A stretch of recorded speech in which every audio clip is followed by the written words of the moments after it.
want to thank you all for coming. I'm very pleased that Julie Metz is with us this evening for a conversation about her memoir entitled Eva and Eve, A Search for My Mother's Lost Childhood and What a War Left Behind. Let me just briefly explain what the format is going to be this evening. First, first I'll do the introductions. Then Julie is going to do a short PowerPoint presentation about the book, which will be followed by Julie reading a short excerpt of the book. Then Julie and I will have a conversation, which will be followed by a Q&A. If you have any questions or comments, please put them in the chat, and hopefully I'll get to all of them.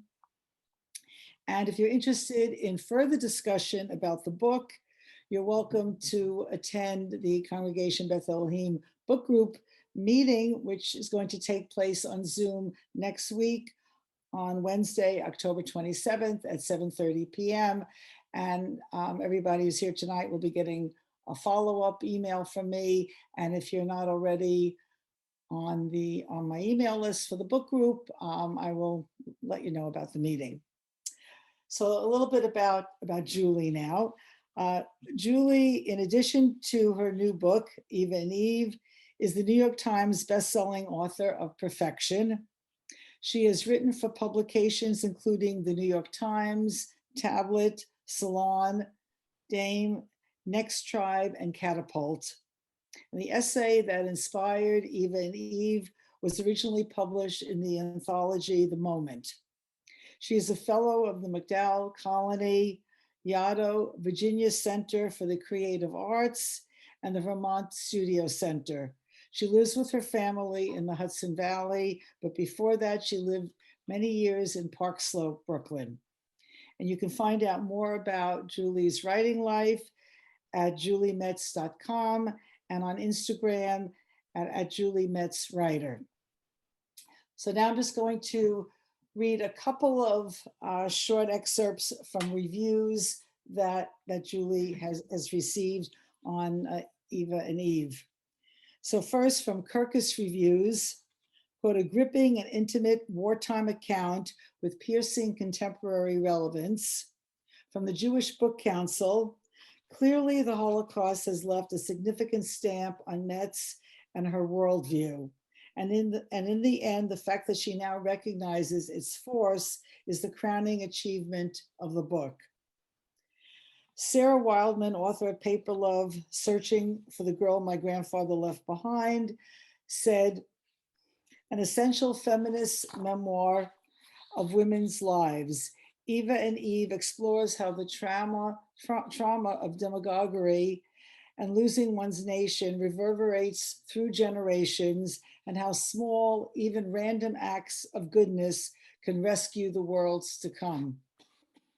Adrienne Browder, best-selling author of Wild Game, My Mother, Her Lover, and Me, said, this journey of discovery and reclamation could hardly be more timely and resonant.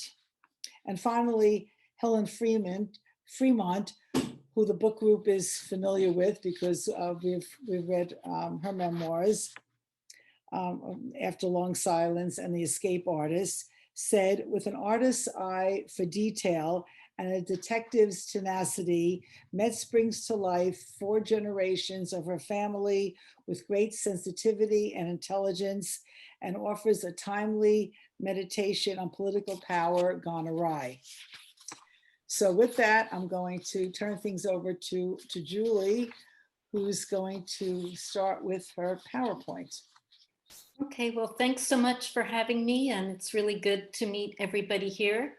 And I hope that you will, if you have any questions that don't get answered in our conversation this evening, I hope that you'll put them in the chat and that we'll get to them.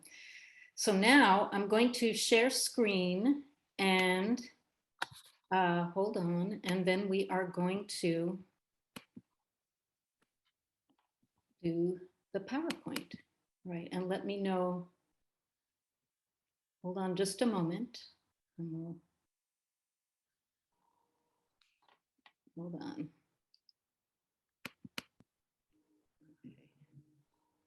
It's plugging away. Apologies. Okay. Now, let's see. Can we see that? Are you looking at me or are you looking at, I'm going to share the screen now. Okay. But right now it's not, I'm not sure what's happening. Oh dear. Okay, hold on. Let's try. Apologies, a little delay.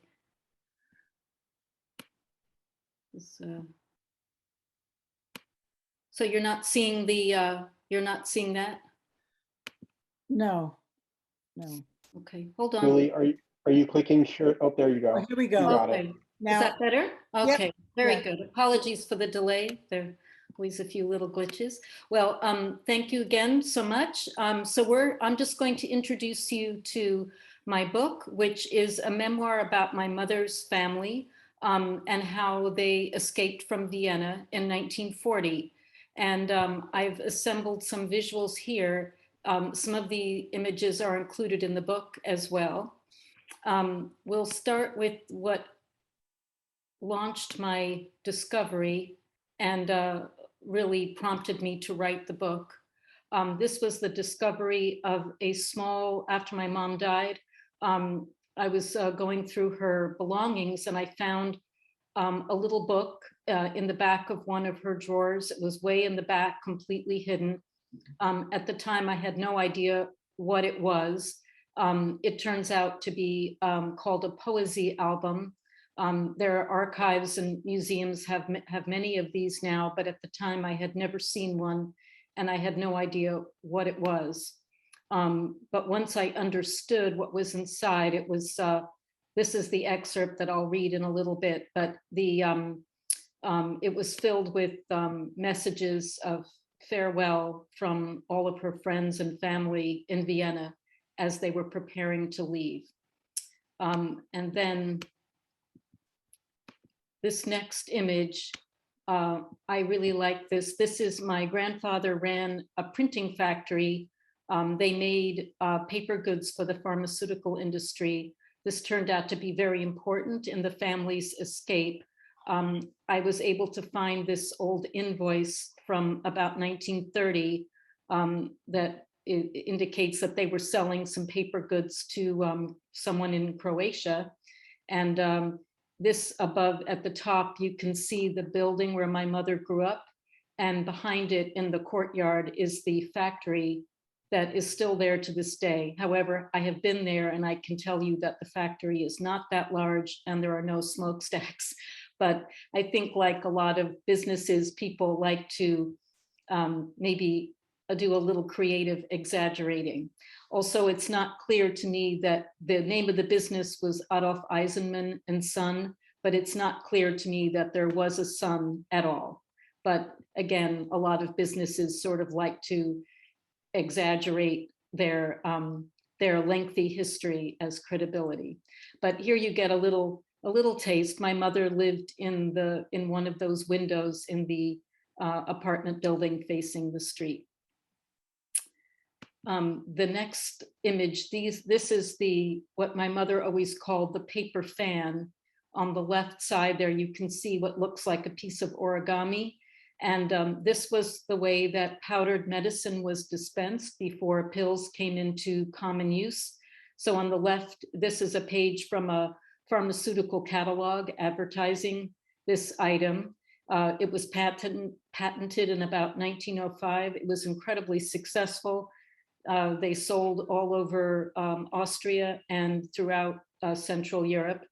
On the right, you can see a photograph of the pharmacist holding the item, and the medicine would go into those paper channels. And this was a way of dosing medicine in an antiseptic way before pills came into common use.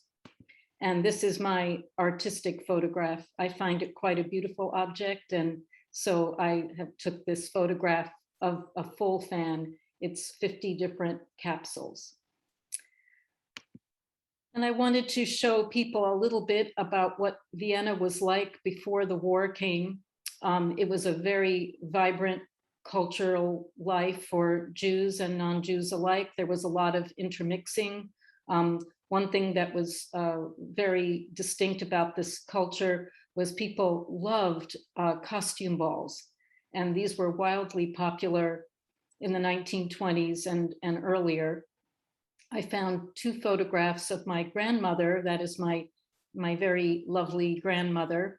On the left, she's wearing a costume that was hand sewn. I looked at the photo under a loop and I can see that she stitched it by hand. And then in the lower photograph on the right, she is second from left, from the right, apologies, second from the right, and she's dressed up as, I think, Mozart, but who can say? But that just gives you an idea of her personality. She was I never met her, but I was told she was a very fun-loving person and managed to preserve that even through all the trials that the family went through. The other theme that runs through the book is mountain climbing.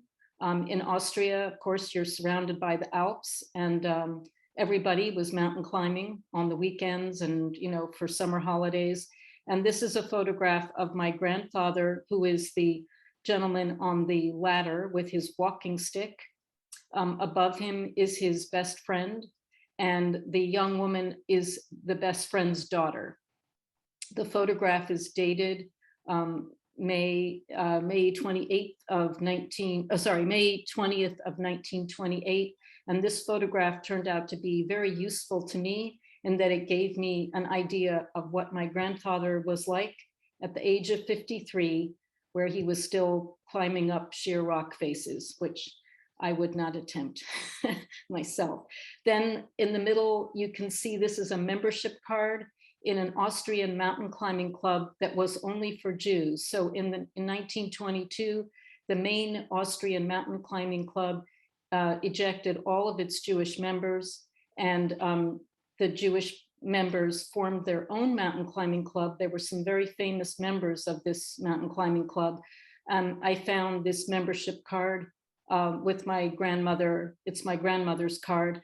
What to me is the most poignant about it is that it's dated 1938. So this was their new card for the year 1938, issued in January. 2 months later, of course, the Nazis arrived in Vienna, and that was the end of this life. They never were able to go do any of that again. This is the family before the war. They were a comfortable upper middle class family. This is my grandfather and my grandmother, and my oldest uncle, Fritz, is in the middle. In the center photograph is my mother, about age 2 or so, 2 or 3, with an older relative. And then on the far right, you can see the 3 children who I guess got dressed up once a year. You know, my grandmother would take them down to the photo studio in the center of Vienna in their best outfits. And then this photograph shows my mother in January of 1938. 2 months later was the Anschluss, when the Nazis arrived. But here you see a very comfortable child, about 9.5 years old, very much at ease. I'm assuming this photograph was taken at home. And so this was their life until the war came. This is a spread from inside that poesy album that I showed you at the very beginning. The child who inscribed it copied some cartoons from a poster from the 3 Little Pigs. It was a Disney short that was shown in Vienna. It came before the Snow White and the 7 Dwarfs when I researched it. And here she's written out, "Who's afraid of the big bad wolf?" which was certainly a very poignant thing to have written at that time, because of course everyone's lives were in great danger. In July 1939, after waiting for over a year, my grandfather was finally able to reclaim their passports. Of course, they were at this point, citizens of nowhere. So this was really just a passport in order to get out of the country. When I was growing up, my mother had these passports in a drawer near where she kept her jewelry. I always knew they were there. I could see them, but I will say that until she died, I never really looked at them. There was something kind of terrifying about them. They just exuded a force field that I couldn't handle. So I really only looked at this in detail after my mother died. This is a young man who was the American vice consul at the American consulate in Vienna. He appears in my story. This is the person who issued their life-saving American visas. I became very interested in him and was able to make contact with his family, and the story of how a very brief contact between my grandparents and this young American man who grew up in New York in a very, very wealthy family is really quite fascinating. So this is what he looked like. The family, when they finally were able to escape, they left from Trieste, Italy, on a ship called the Saturnia, which was one of the Grand Italian line ships. Of course, they were traveling third class and never got to see any of the grand interiors of the ship. The upper left is a postcard that I found of the ship going through the Strait of Gibraltar. And then on the lower right, you see the Saturnia arriving in New York City. This photo was taken in 1934, but I imagine it must have looked more or less like this in 1940. And these are a few of the treasures that came with the family. They arrived with 2 small trunks. I think some furniture had been shipped in advance, but really the only belongings they had fit in these small trunks that were kept in a closet for many years. My father mailed me the label from the trunk, which you see in the lower right. This was inscribed by my grandfather, so that's still my grandfather's handwriting, labeling the trunks that went onto the ship. In the upper left is my grandfather's compass. I imagine he used that when he went mountain climbing. A few items of jewelry still in their original box from a jeweler in Vienna, a piece of 1920s costume jewelry that was my grandmother's. And then among my favorite items, these are my grandfather's camping tools. They're folding camping tools. And apparently he had them with him all the time. These were very treasured items. And I guess when, it's sort of interesting what people will choose to bring with them when you can't bring very much. This is a photograph I love. This was taken in the summer of 1940. They look fresh off the boat, and they were. So they're at the Ford Pavilion at the World's Fair, and they were brought there by a relative.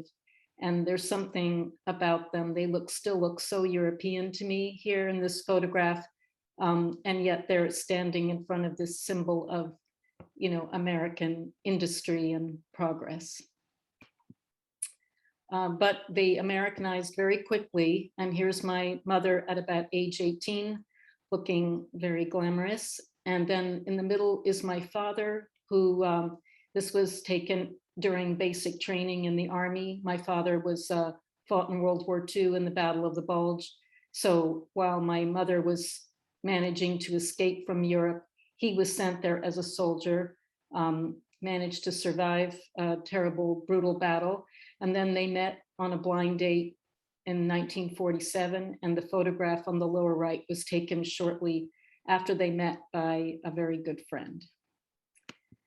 And then my mother went on to a very successful career in book publishing. As it happens, I ended up in the same business. And so I'm generation number 3 in the paper and ink business. And so it feels sort of very full circle. And then this is the book cover. And if anyone wants to reach me afterwards, I invite you to find me on my website. if you have any further questions. And now I will return. I hope that gave people a little sense of the book. And I thought I would read a short passage that will introduce that poesy album that I found in the drawer. I made a small version of it. This is about the size that it is. It's a small hardcover book. But now all the photographs that you saw and that original poesy album is now in the archive at the Leo Baeck Institute. I don't know if people here are aware of the work of the Leo Baeck Institute. It's located on 16th Street in Manhattan, and they are devoted to the study of German-speaking Jewry, so Austria and German Jewish history. And it's a wonderful archive, and I could not have written the book without the assistance of one of their researchers. So I'll read just a little bit from the beginning. This starts right after my mother died, and my father had asked my sister-in-law and I to start going through her belongings. In the back of the drawer where my mother kept her perfume-scented silk slips and nightgowns, I found a small book bound in coffee-colored linen. Pasted in the center was a lithograph of two kittens with red and pink ribboned collars. The word poesie was stamped on the linen in faded gold ink. Inside were handwritten notes, all in German, addressed to Eva, or sometimes Avi, with dates from November 28, 1938 to March 24, 1940, the day before my mother and her parents left Vienna for the United States. My father came into the room and I held out the book. "Have you ever seen this? Do you know what it is?" He said he'd never seen it before, not once, during all the decades of their marriage. My sister-in-law Mary had studied German and was able to decipher some of the old-fashioned script, messages of love and farewell from childhood friends and older relatives, sometimes accompanied by famous verses from the poet Goethe. One page was filled with girlish drawings of hearts and colorful stickers of children in traditional Austrian costume. "Do not forget me, your loving friend, Sylvie." On one spread from 1939, a girl named Renate had copied the characters from Disney's Three Little Pigs from a movie advertisement in colored pencil. Across the spread, she'd lettered the line, "Who's afraid of the big bad wolf?" There was indeed a terrifying big bad wolf in Vienna by January 12, 1939. His name was Adolf Eichmann, one of the architects of Hitler's final solution, which would nearly obliterate European Jewry by the time the Nazis surrendered in 1945. My father looked over my shoulder, voicing what I suspected. Some, perhaps most of the people who had signed this keepsake book, those who did not get out of Vienna by October of 1941, when the German government forbade emigration, must have perished. By the time my mother left with her parents, it had been almost too late. Who were all these people? Aunts and uncles, family friends, teachers, other girls who may not have reached adulthood. As I turned the fragile pages, I was saddened but not surprised that my mother had never shared this most private journal with her family. Ava had escaped and lived. She had become Eve. She'd found love, married, worked, created a family. She had become an American. But how had her family gotten out? And had she felt guilt for surviving? And I will close there. Thank you so much, Julie.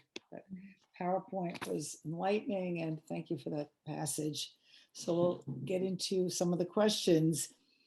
So how long did it take you to write the book? It seems that your research took place intermittently over a period of years. So I was wondering whether you worked on the book all along, as you were doing the research, or did you finish the research and then begin writing the book? You know, it was kind of an intertwined process. Actually, when my mother died, I was finishing my first book and publishing my first book. And then, but shortly after she died, I began sort of investigating a little bit. I didn't really, it took a few years. I think I was still grieving the loss of my mother. But then when I really began, once I really began the research in earnest, then I worked on it off and on continuously. Of course, life got in the way, and you know, I was a mom and had a child at home. So I don't, if I say how long, people might, but it was about eight years off and on. Yeah. And how many trips to Austria did it involve? My very first trip to Vienna was when I was a college student. But when I started doing the research, I found that I kind of thought a lot about that very first trip. I then made two research trips, one in 2012 and one in 2019. I'm very grateful that I made that trip in 2019 because I couldn't have finished the book without, you know, everything that I learned on that journey. And of course, a year later, it would have been impossible. So, yeah. Thanks.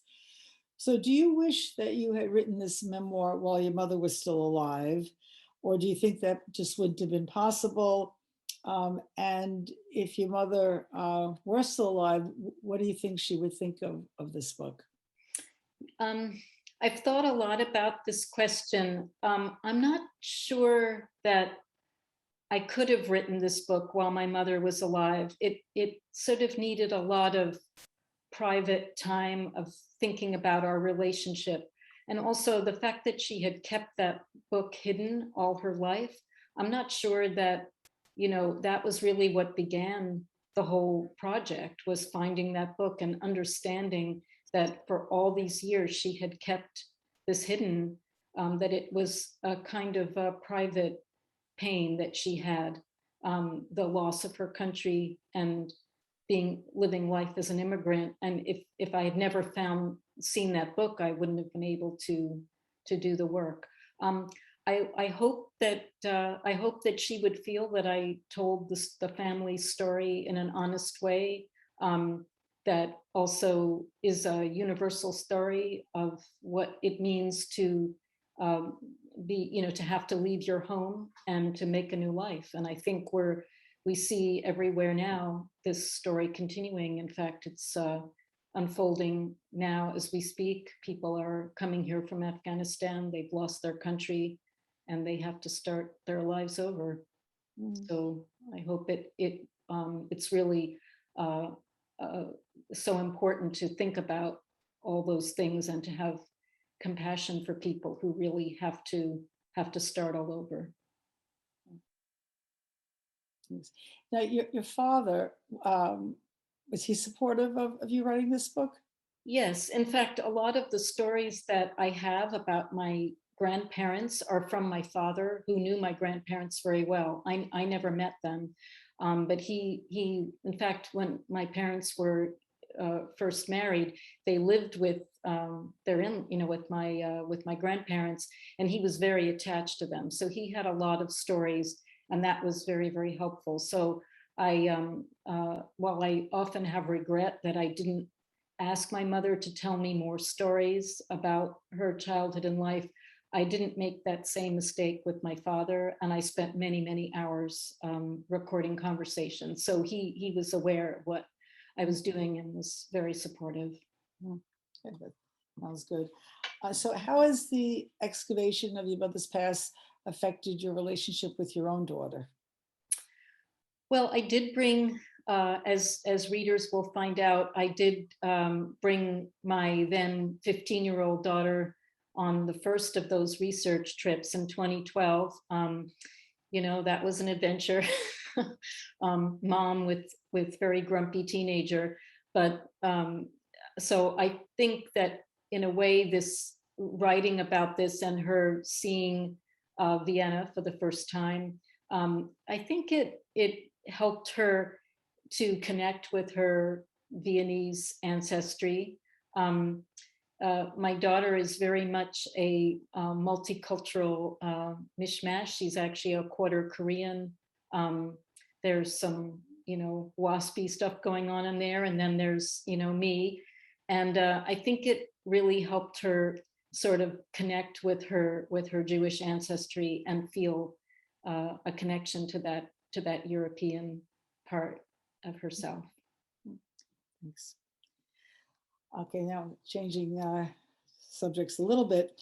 I assume you're familiar with Helen Epstein's book, Children of the Holocaust, Conversations with Sons and Daughters of Survivors. So in her book, she discusses intergenerational trauma and, quote, being possessed by a history never lived, unquote. So if you can comment on that in relation to your book, please. Yeah, it's so interesting because to me that there's no better description in a way of how I've felt about my ancestry and what was kind of living inside me while I was working, which is that I felt so connected to this history. Of course, it wasn't my history, it was my mother's, but I felt very compelled to put myself on the ground. That's why I went back there twice, was really to experience it firsthand. But I know that as a child, I was living with it around. Even what my mother would tell a few stories at home, not very many, but you always had the feeling that there was this dark, this dark history was around everywhere, and that it was my mother was experiencing it emotionally still. So I think it's something that a lot of children of Holocaust survivors experience, is this kind of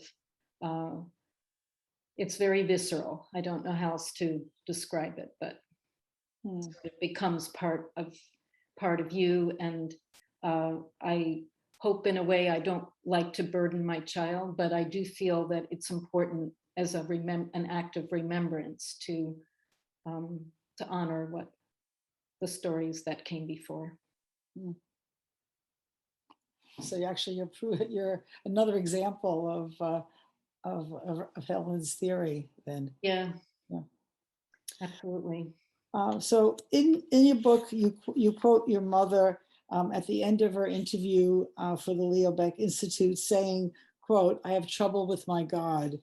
So based on your research for the book, do you think all Jews affected by the Holocaust have problems with their God or with Judaism? I only can know about my mother's life. I know that there are many things I found out as I got older.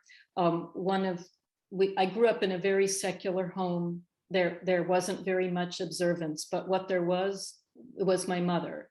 So my mother kept the holidays, and what Jewish experience I had growing up was because of my mother. But at the same time, I think that she was, having a let's say a private argument with God, that about what had happened to her family, to other families, to the extended family that was lost. Of course, many relatives did not make it safely out. And I think this was something that was probably, preyed on her all her life, was this kind of the feeling of having lost so much and not understanding why, why God would allow this to happen. So I can't, I can't speak for everyone. I'm sure that there are different reactions to the same trauma. People have, some people, it might have drawn them closer. It's just, I only know how my mother experienced it. Mm-hmm. So in researching and writing the book, did it affect how you personally feel about Judaism? And if so, how, can you describe that to us?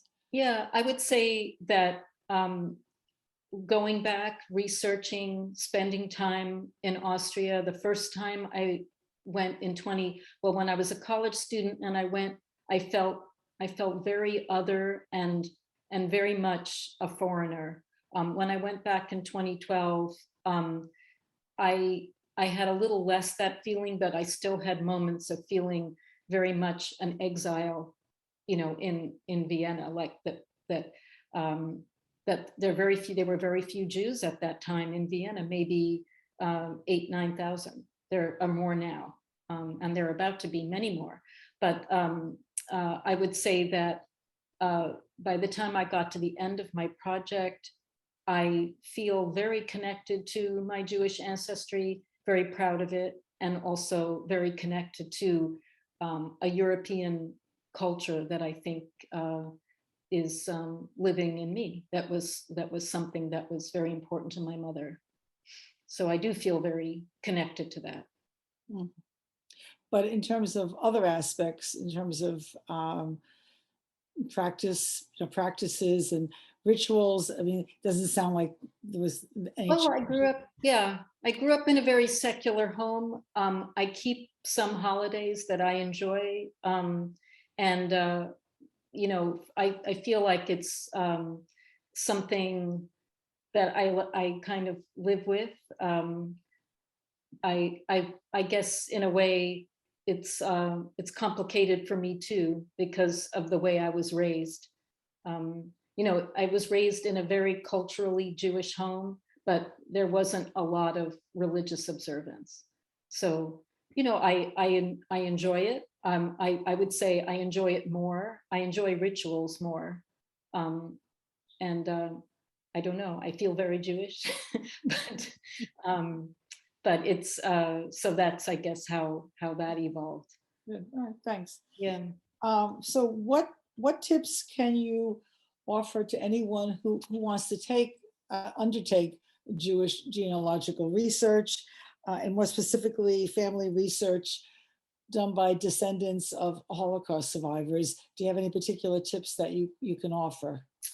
Well, I certainly do. If any people here have families that are from Germany or Austria, I would say the very first place to go is this wonderful institute in New York, the Leo Baeck Institute. They are so incredibly helpful and generous with their time. They have a wonderful library. They're very interested in helping people trace their history. I do know there are opportunities also in Poland that I've heard about, where there are people who will help with translation of documents. Usually the biggest impediment is language. I don't speak German. I read a little here and there, but certainly not enough to be able to read through documents. So I had help with translation. And I know that there are agencies now in Poland that will help if your family came from Poland. I would say the main thing is to be patient. It won't all unpack at once, and it will take time. But I am also here to say that you can find out a lot. It is amazing. It is truly amazing how much research is still being done on the Holocaust in this time period. And it's happening more every day. Most of the people I met, the researchers and historians, they aren't Jewish, the people in Europe who are doing this work, but they are enormously dedicated, incredibly generous. So I encourage everyone to pursue if you wish to. Thanks, Julie. So in your book, you discuss obtaining Austrian citizenship. So I'm wondering, beyond its symbolic value, will it have any practical consequences for your life? Do you envision living in Austria at all for a period of time?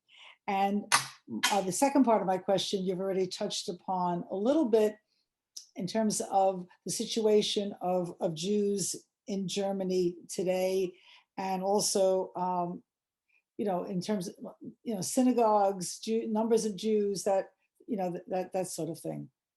Yeah, well, so the law, what happened, I don't know if anyone here has been following a scandal that occurred about a month ago in Austria. There was the center-right chancellor, Sebastian Kurz, has just resigned after accusations of all kinds of unseemly behavior.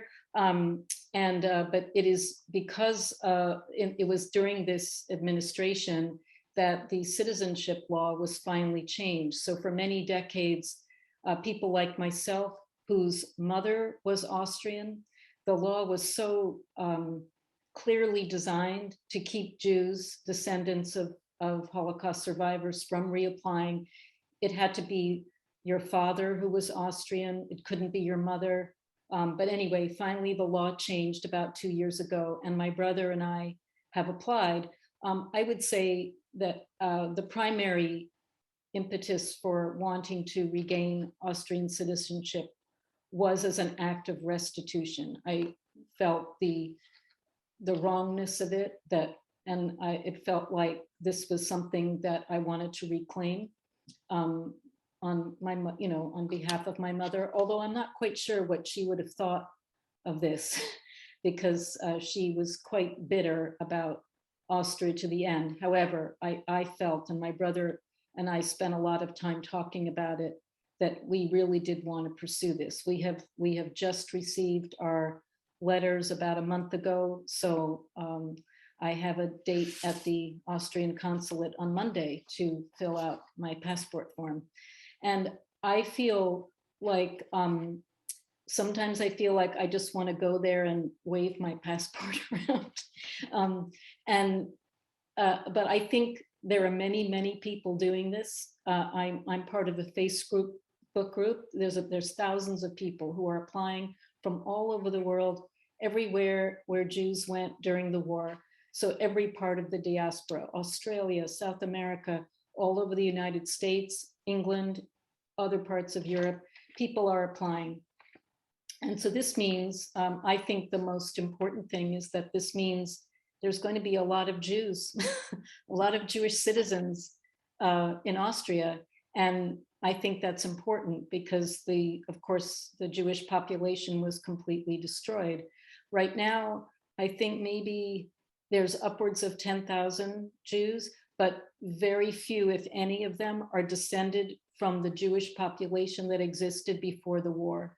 And so I also see this reclamation of citizenship as a way of restoring the Jewish population, the descendants of the people who lived there before the war. This was a very particular and beautiful culture. They were they were about 10% of the total population of Vienna, but they had a very outsized influence in terms of the arts and the sciences, of course, writers, Sigmund Freud.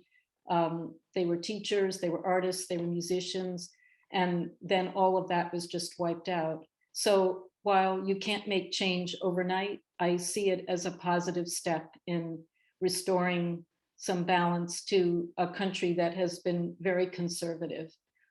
I will also say that my experience of traveling to Vienna is that it's increasingly cooler place. When I first went there, it felt very stuffy. It felt like going to a museum. And now it feels like a much more integrated population, a lot more immigrants there. It feels much more vibrant and perhaps recapturing a little bit of that flavor of the pre-war time. What's interesting about Vienna is Vienna's always been a very progressive city, even though the country itself is very Catholic and very conservative. So if there are any people out there, descendants of Viennese Jews, I hope that you'll consider reapplying. It's not a speedy process, but it will happen. So another thing to try. Julie, do you ever envision yourself living there for a period of time? I do envision myself spending more time in Europe. So it's an EU passport. So in fact, I have research to do for a new project, and I'm looking forward to going there and doing that research in a way that can be a little more open-ended. because I don't need a visa. Mhm. And I can stay for longer periods of time, so we'll see. Yeah, That's nice. yeah, We'll have to report back at some point. yes, I will. Um, Actually, just another follow-up question. So if there's about 10,000 Jews, I assume there must be a certain number of synagogues as well that are operational. Well, they're the only synagogue that, to my knowledge, that survived from the pre-war time is the central synagogue that's located in the Jewish quarter. The reason why that synagogue was spared, I do write about it in the book, was not out of any compassion. It's because the Jewish Community Center backs up onto that synagogue. That's where all the records were kept of the Jewish population, births, deaths, marriages, addresses. And Adolf Eichmann wanted all of that preserved. And so on Kristallnacht, he made sure that that synagogue was spared. Every other synagogue, to my knowledge, in Vienna was destroyed, including the one that my mother's family attended in the 18th district, which is where she grew up. So there are new synagogues there. And when I went back for one of my research trips, I did meet actually a woman who had married a Jewish man and had converted. And she was attending a Reform synagogue, which undoubtedly is a new synagogue since the war era. I couldn't say how many synagogues there are right now. What I'm told is that the population that is in Vienna now, the Jewish population, are people from Russia. So they're other immigrants. They left the Soviet Union and moved to Vienna, probably for the same reasons that my ancestors left Galicia, which was, I guess, it doesn't exist anymore, but it would have been kind of an area straddling Ukraine and then got absorbed by other countries. And a lot of people came from Galicia, came to Vienna to find work and to improve their lives. So I think that's the new population of Jews. That's kind of what's happening there. Thanks. Yeah. Okay, I have a couple of more questions, and also I should have mentioned in the beginning that that we are going to go past 8:30, so that way we have time for for everybody's questions.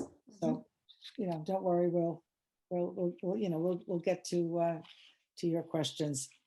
So Julie, what do you think the biggest takeaway for readers should be, or what's your intention in that regard? I wanted to tell a very particular story about one family, but I really wanted to talk about the situation that happens around the world when people, because of war or natural disasters or whatever, they lose their home and have to come. They come to our country, America, to make a new life. And what was very disturbing to me while I was doing the work happened to coincide with this revival of nationalism and anti-immigrant kind of propaganda speak that you saw very much happening in the 1920s and 1930s. It's what led to the rise of the Ku Klux Klan, the revival of the Ku Klux Klan in the 1920s. And it also, of course, is what fed the anti-Semitic fervor in Germany and in Austria. So I really felt that that lesson has to be told, and people need to remember just how terrible this kind of language can be and the damage that it can cause. And I hope that people will remember that and also have compassion for the people that we see now who have to leave their homes because of climate change, war, changes in government. Nothing has changed. It's just that different people are in that situation today. Mhm. Thanks.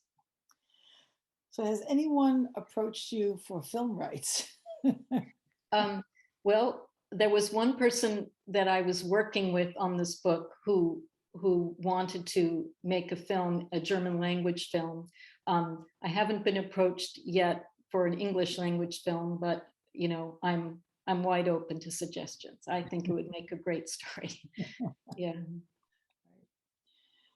Um, okay, so see that the book has blurbs from Danny Shapiro, who's the author of Inheritance, which is another book that the book group here has read, and also from Helen Fremont, who we mentioned before.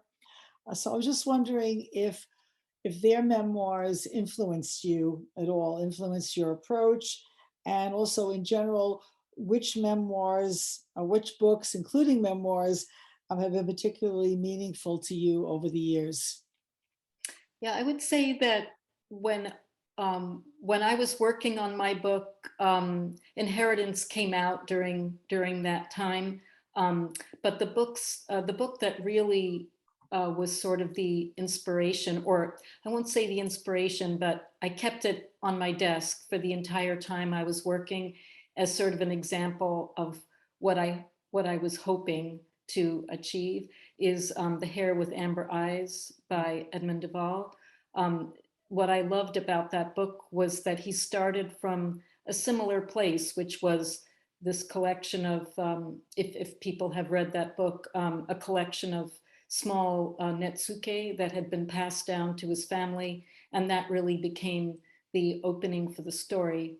And similarly, for me, there were these objects that had been left behind that the little keepsake book of my mother's, my grandfather's camping tools, which actually I keep them at my desk all the time, the little folding camping tools.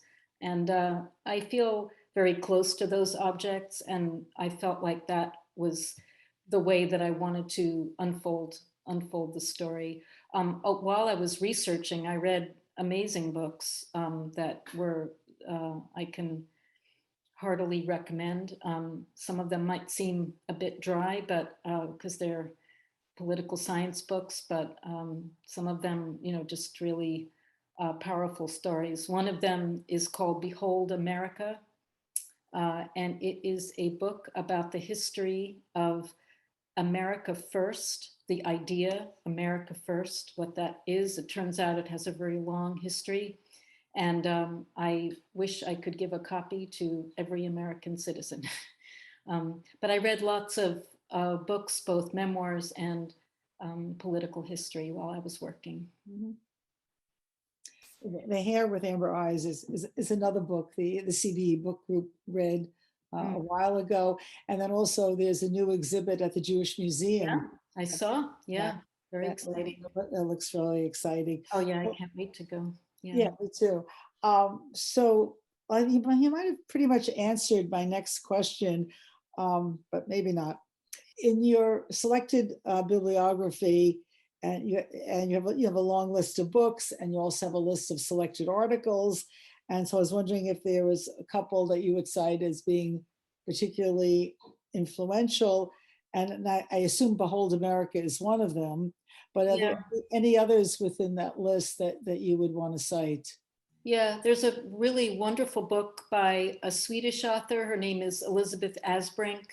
The book is called 1947, and it's a history of that year.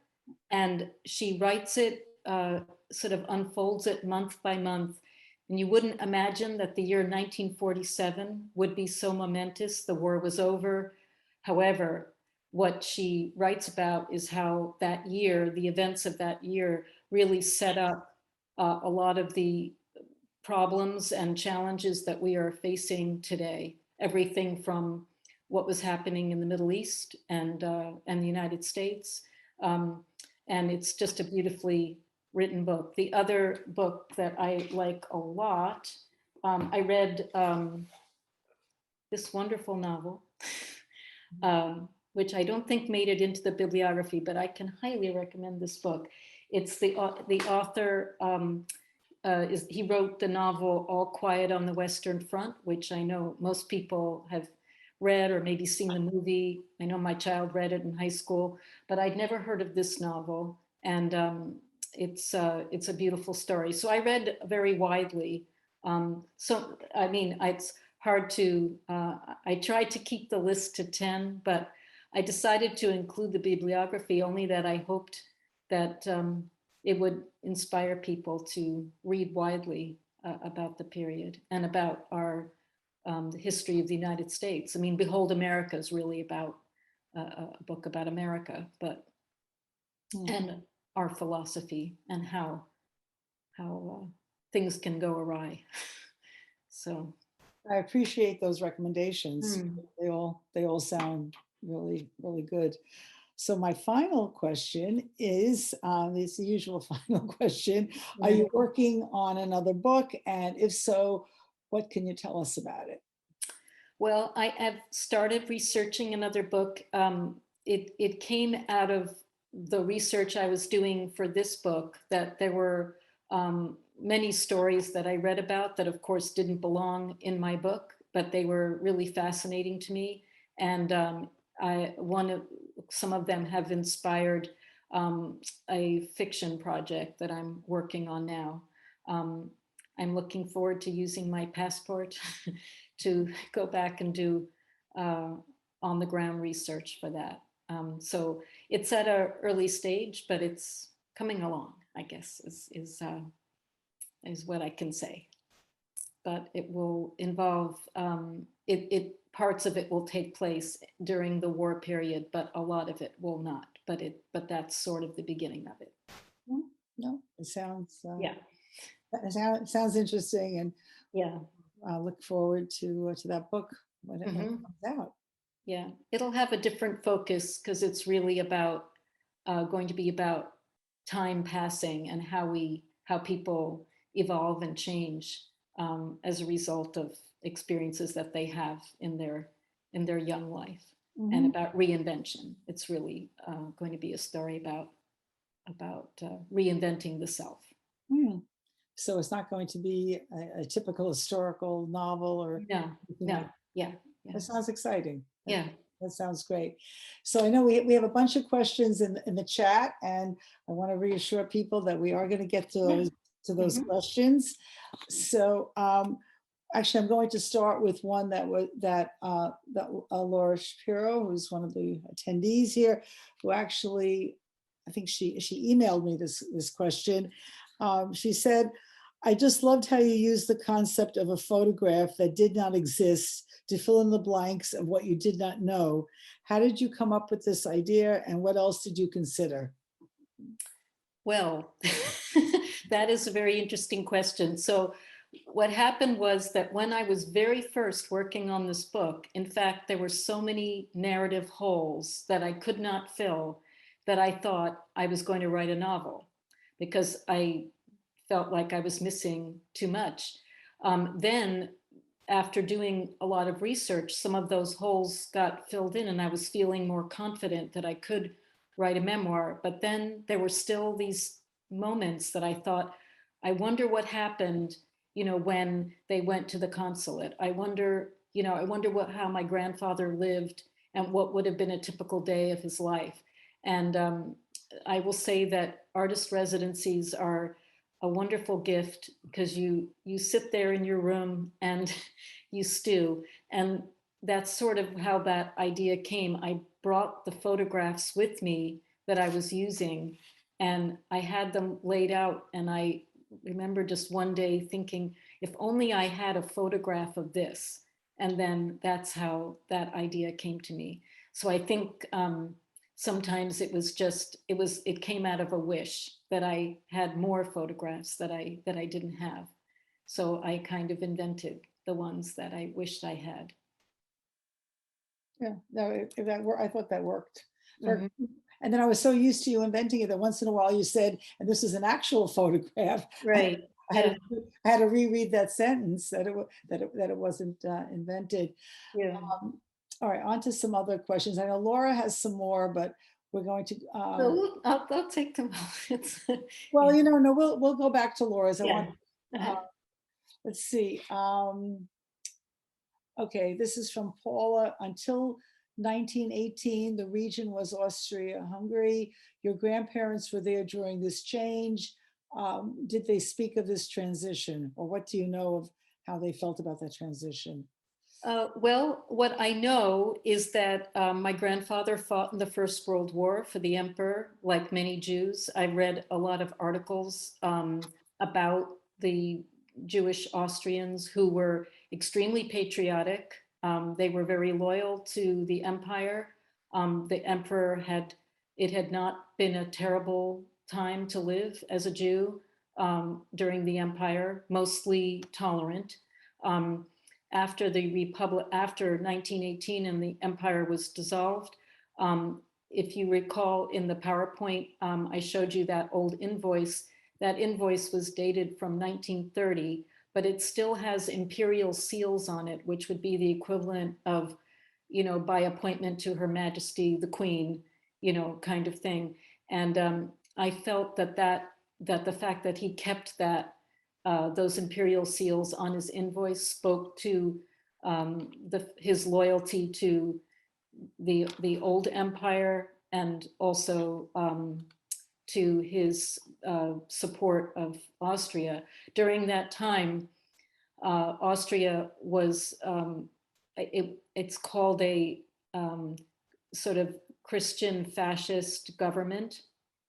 They were Catholic. It was a fascist government, but it was Austrian. And the Jewish population in general was quite supportive of this government because it maintained sovereignty.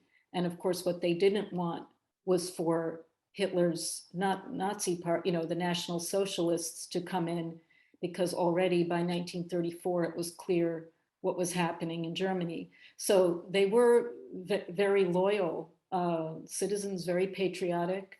Many had fought in the war, in the First World War. So while I never spoke to my grandparents, obviously, about this, I know from what they left behind that they were certainly they loved their country. They had been born in Vienna. I'm sure they never imagined leaving Vienna. It was a beautiful city. They had a very comfortable life. And despite kind of, I'd say, low grade anti-Semitism that fluctuated all during this time, they had a good life. They had a meaningful life there. Okay, from Susan Barfield, were there members of your extended family who did not survive, who were not able to leave? Yes, many. So on my grandmother's side, she was one of 6 children. I know that at least 3 of them either did not leave when they didn't make a move to leave and therefore got stranded, or they were trying to get out and could not. In one case, my grandmother was sending money back to Austria to assist one of her brothers who was still trapped in Vienna, and unfortunately they did not leave. On my grandfather's side, I don't know as much about his extended family, but what I do know is that the family that left was quite dispersed. There was some family in Argentina. In fact, at one point when my grandparents were trying to leave Vienna, they debated sending my mother to go live with these relatives in Argentina. There's then some relatives in Florida, and then the people who came to New York, and the person who gave the affidavit was a part of the family was in Detroit. So there were people who had left before the war, but I know that many people did not survive. Okay, from Gloria, were your mother's parents religious or secular when they lived in Austria? I know that they were quite observant in Vienna. They attended, my mother spoke about it in an interview that she gave to the Leo Baeck Institute. As a child, I know that my uncles were bar mitzvah. I think they were observant enough that they went to temple on Saturdays. I mean, they were quite observant. It may be, they were not Orthodox, but they had separate dishes for holidays, and I don't think they were keeping kosher, but they did have separate holiday dishes, and holidays were extremely important. So I know this for a fact. And Um, there were synagogue members you had mentioned. yes, absolutely. So there was a synagogue.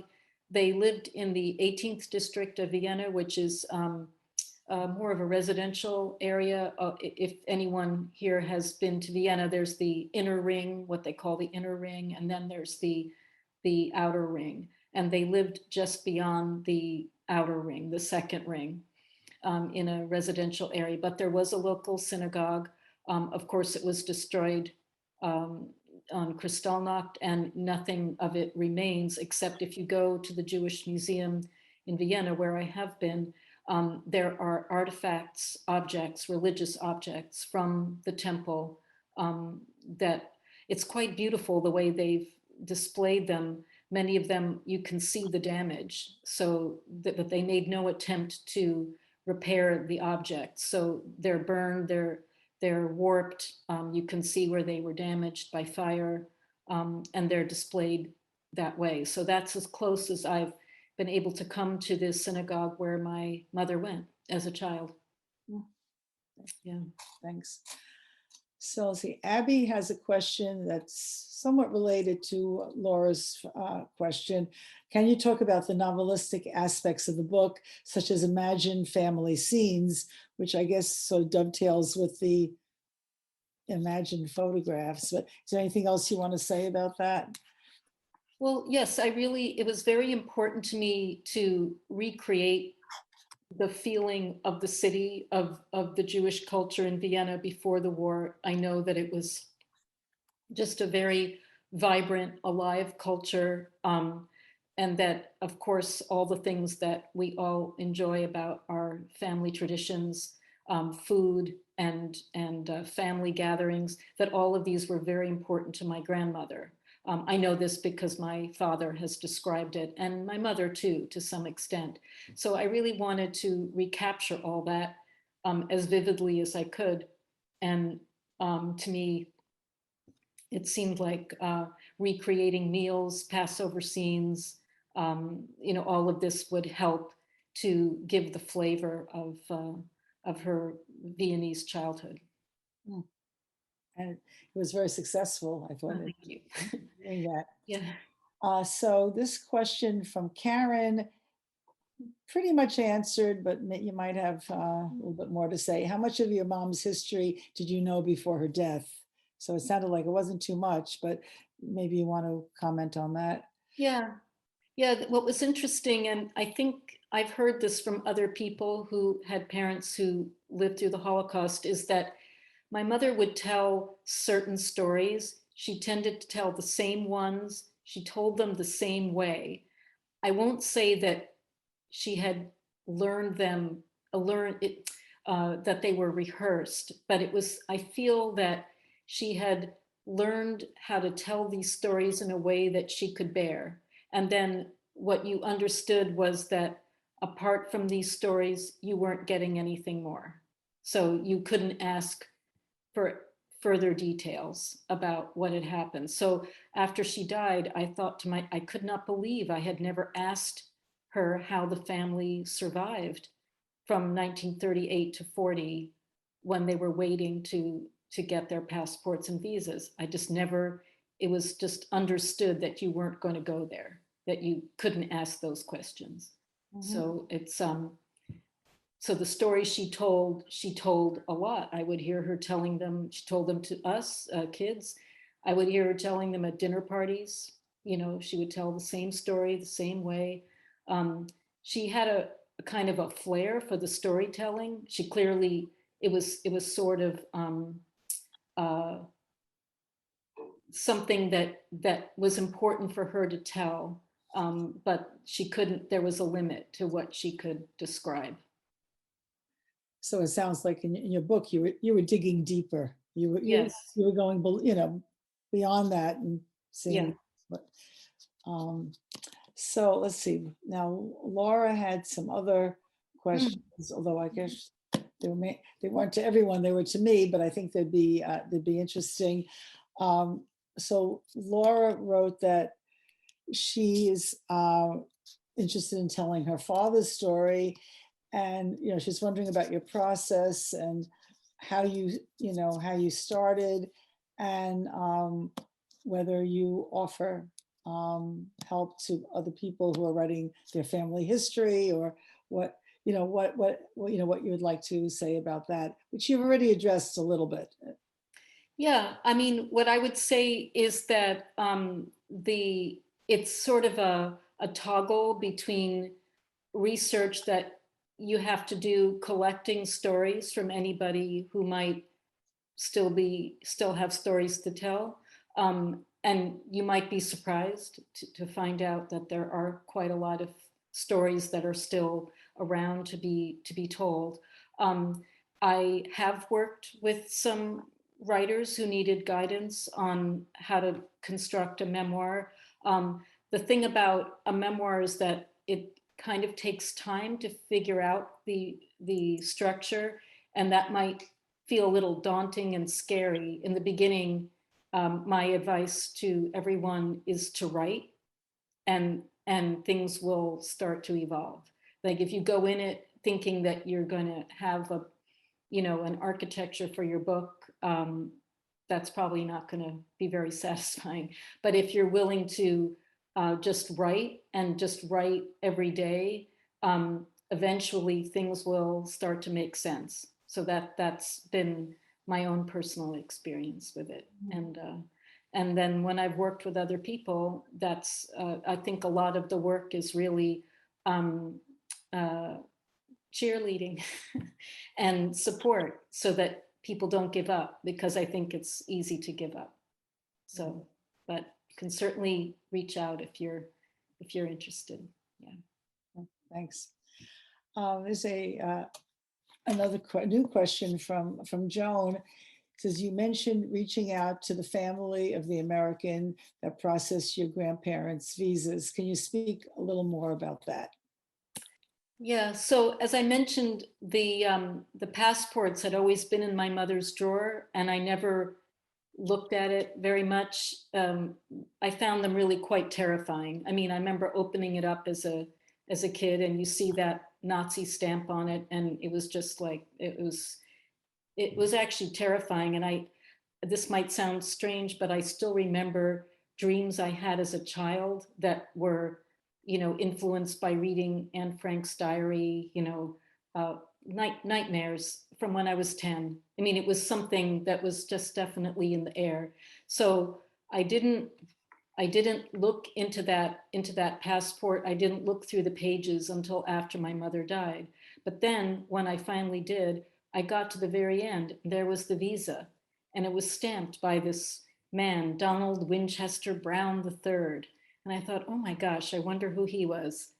And almost on a lark, I Googled, well, now you can just Google everything. So I Googled him. And the first hit, well, I almost hesitate to tell people because it's sort of one of the surprising moments of the story. But let's just say what I found out about him, I nearly fell off my chair, because the overlap to my grandfather was so poignant. And that's what started me on, I felt really driven to find out a little bit more about this man. And who he was the scion of a very wealthy New York real estate family. If any of you have heard of Brown Harris Stevens, he's a descendant of that Brown family. And in fact, I recently did an event for Brown Harris Stevens when I wrote to them, and I sent them a book and told them that one of their founding family people had featured in my book, and they asked me to come and talk about it. So it was almost the most unlikely combination of people. This very young man, he was only 30 when he issued the visa.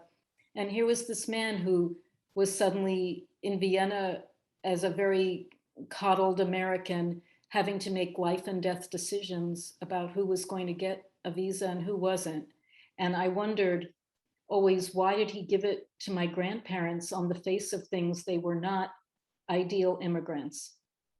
And I thought something must have made a difference. And I believe I found out what that was, but it's, so that was how I started on that. But it's, I think about, weirdly, I feel very close to this person whom I've never met. I was able to talk to some of his family members. They were incredibly generous. Again, for any people who might be thinking of working on such a project, what I have found is if you ask nicely, people are generally very eager to help when they realize that there's a story that's really much bigger than their family member, but is part of a more universal story. Mm. Yeah, I thought that was sort of interesting. I hesitate to call it a digression, but in a lot of memoirs, that's the kind of thing that's not really investigated. Mhm. And so the fact that you delved into who is this person who granted the visa, and where did he come from, and so I thought that was interesting, and you did that with other aspects of Yeah. your book as well.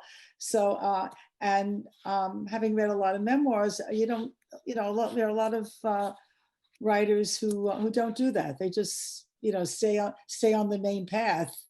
And Yeah, I think what it was is that whenever I've heard stories about people who escaped from Europe during this time, all the stories seem crazy. They just seem like some act of good fortune, dumb luck. You can't figure it out. And so I felt like I wanted to unrandomize it, if you know what I mean. I wanted to feel like, why did this family get their visas when so many other people did not? What possibly could have been the connection to this young bureaucrat who was working in the American consulate? And I wanted to also think about that moment of connection, for 15 or 20 minutes in February of 1940, my grandparents sat in his office and made their case, that why they should get one and why did he agree. And I found myself very haunted by that, imagining that scene. well, it was such a pivotal moment in Mhm. the Yeah. history and the lives of the family. So one other question, goes back to Laura, and it's Mhm. not visible to everyone in the chat. We should see.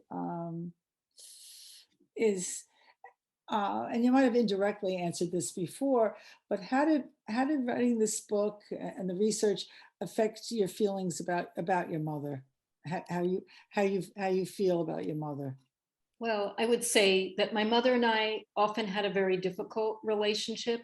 And in a way now, I think writing the book, researching the book really helped me understand her much better. I feel like I understand why she was the way she was, what things were sort of continually tormenting her, and really the anguish that she lived with for a lot of her adult life. She was very grateful American. She was a very productive American citizen, a model immigrant. But she never forgot her homeland. And I don't think she ever, in many ways, I don't think she ever stopped grieving for the country that she lost. So it helped me a lot.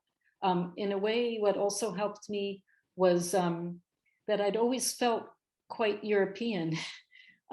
She brought us up in a very European way. I don't know how else to put it.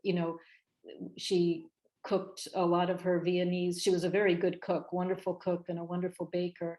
And if any of you have been to Vienna, you know how important a food culture it is. And so I felt much closer to the things that I remembered from my childhood that I felt nostalgic about, whether it was the food or other cultural aspects that she had brought with her. Again, that was another reason why I wanted to pursue the citizenship. I felt like, there's a part of me that belongs in the old country, and that now I feel like I can reclaim that. Right.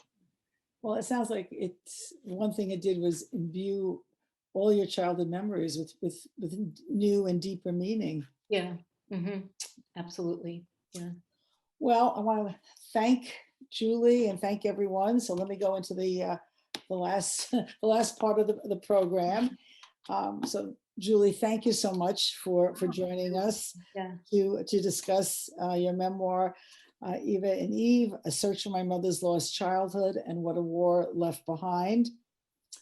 I'd also like to thank the staff of Congregation Beth Elohim, especially CBE's Director of Member Engagement, Karen Gerwin, and a special thanks to Ben Kern, who's CBE's Communications and Events Coordinator, and who is also our virtual usher tonight. And a thank you to everyone who attended today: CBE Book Group members, CBE members, and community friends. And please let your friends and relatives know that we'll have a recording available. I'll be sending out the link. It'll also be posted on the CBE website. And if you'd like a further opportunity to discuss Julie's memoir, you're welcome to join in next week at our meeting of the book group to discuss the book on Wednesday, October 27th at 7:30. And I will be, the information will be in the advisory, and you'll be getting emails from me with that Zoom link if you'd like to join us. And even if you usually don't come to the book group, but if you're interested in discussing this book, please feel free to come next week. And have a good week. Keep reading. And Julie, thanks again. And thank you so much. It's been a real pleasure. Thank you. You're welcome. Good night, everybody.